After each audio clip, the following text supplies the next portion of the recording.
লাইলাতুল কদর মুসলমানদের জন্য একটি বড় অফার। নবীজি সাল্লাল্লাহু আলাইহি ওয়াসাল্লাম বলছেন যে মান কামা লাইলাতুল কদরি ঈমানান ওয়া ইহতিসাবান গুফিরা লাহু মা তাকদ্দামা মিন যামবিহি। যে ব্যক্তি ঈমানী অবস্থায় নেকি পাওয়ার উদ্দেশ্যে লাইলাতুল কদর উদযাপন করলো, কিয়াম করলো, গুফিরা লাহু মা তাকদ্দামা মিন যামবিহি, তার সমস্ত গুনাহকে আল্লাহ সুবহানাহু ওয়া তাআলা মাফ করে দিবেন। প্রিয় ভাই আমার, লাইলাতুল কদর মুসলমানদের জন্য একটি বিরাট অফার, যেখানে আল্লাহ রাব্বুল আলামিন বলছেন ইন্না আনজালনাহু ফি লাইলাতিল কদর ওয়া মা আদরাকা মা লাইলাতুল কদর লাইলাতুল কদরি খায়রুম মিন আলফি শাহর।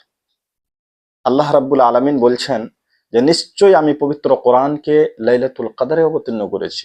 হে নবী, আপনি কি জানেন মা লাইলাতুল কদর? লাইলাতুল কদরটা কি? লাইলাতুল কদরি খায়রুম মিন আলফি শাহর, যে লাইলাতুল কদর হচ্ছে হাজার মাস অপেক্ষা উত্তম। নবীজি সাল্লাল্লাহু আলাইহি ওয়াসাল্লাম যখনই রমজান মাসের 20 দিন পার হয়ে যেত, যখন শেষ দশক উপস্থিত হতো, হযরত আয়েশা রাদিয়াল্লাহু তাআলা আনহা বলছেন রমজানের শেষ দশক যখনই উপস্থিত হতো, নবীজি সাল্লাল্লাহু আলাইহি ওয়াসাল্লাম আহইয়া লাইলাহু, রাত জাগরণ করতেন, ওয়া আইকাদা আহলাহু, তার পরিবার বর্গদেরকে রাত জাগাতেন, ওয়া শিদ্দা মিহজারাহু, এবং তার লুঙ্গিকে তিনি কোষে বেঁধে নিতেন, অর্থাৎ ইবাদতের জন্য তিনি প্রস্তুতি নিতেন। তিনি বুঝেছিলেন যে লাইলাতুল কদরটা কি, অথচ যার ব্যাপারে আল্লাহ সুবহানাহু ওয়া তাআলা বলছেন মা তাকাদ্দামা মিন যামবিহি ওয়া মা তাআখারা। হে নবী, আপনি যা আগে করেছেন তাও আপনাকে মাফ করে দেওয়া হয়েছে, যা করছেন তাও মাফ করে দেওয়া হয়েছে, যা করবেন তাও মাফ করে দেওয়া হয়েছে। এরপরও নবীজি সাল্লাল্লাহু আলাইহি ওয়াসাল্লাম এই লাইলাতুল কদরকে পাওয়ার জন্য এতটা পরিশ্রম করতেন, এতটা প্রচেষ্টা করতেন, যা ভাষায় বলার মতো নয়।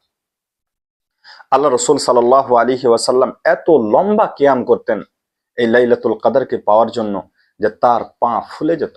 অথচ যে লোকটা তার আগের গুনাহ পরের গুনাহ মাফ করে দেওয়া হয়েছে, তিনি এতটা প্রচেষ্টা করতেন। আমরা এই লাইলাতুল কদরটিকে কিভাবে উদযাপন করি? অধিকাংশ মানুষ আমরা এর মূল্যায়ন দিতে পারি না। এই লাইলাতুল কদরে লম্বা কিয়ামের মাধ্যমে, কিরাতের মাধ্যমে, পবিত্র কোরআন তেলাওয়াতের মাধ্যমে এই লাইলাতুল কদরকে অতিবাহিত করতে হবে, উদযাপন করতে হবে। তবে আফসোসের বিষয় হচ্ছে এটাই যে যখনই আমাদের কাছে রমজানের শেষ দশক এসে উপস্থিত হয়ে যায়, তখন আমাদের জন্য প্রস্তুতি হয়ে যায় নতুন কাপড় পরার, নতুন কাপড় কিনার, ব্যবসা বাণিজ্যের জন্য আমরা কোমর কষে নিই এবং নতুন জামা কাপড়ের জন্য আমরা প্রচেষ্টা চালাই। এই হচ্ছে আমাদের প্রচেষ্টা। নবীজি সাল্লাল্লাহু আলাইহি ওয়াসাল্লাম ইবাদতের জন্য প্রচেষ্টা করতেন। এই জন্য ইবাদতের প্রস্তুতি নিই, নতুন কাপড় নয়, নতুন জামা নয়, নতুন একটা জীবন যেন আমরা লিড করতে পারি, এই জন্য প্রচেষ্টা করতে হবে। আল্লাহ সুবহানাহু ওয়া তাআলা যেন আমাদেরকে এই প্রচেষ্টাটি করার তৌফিক দান করেন।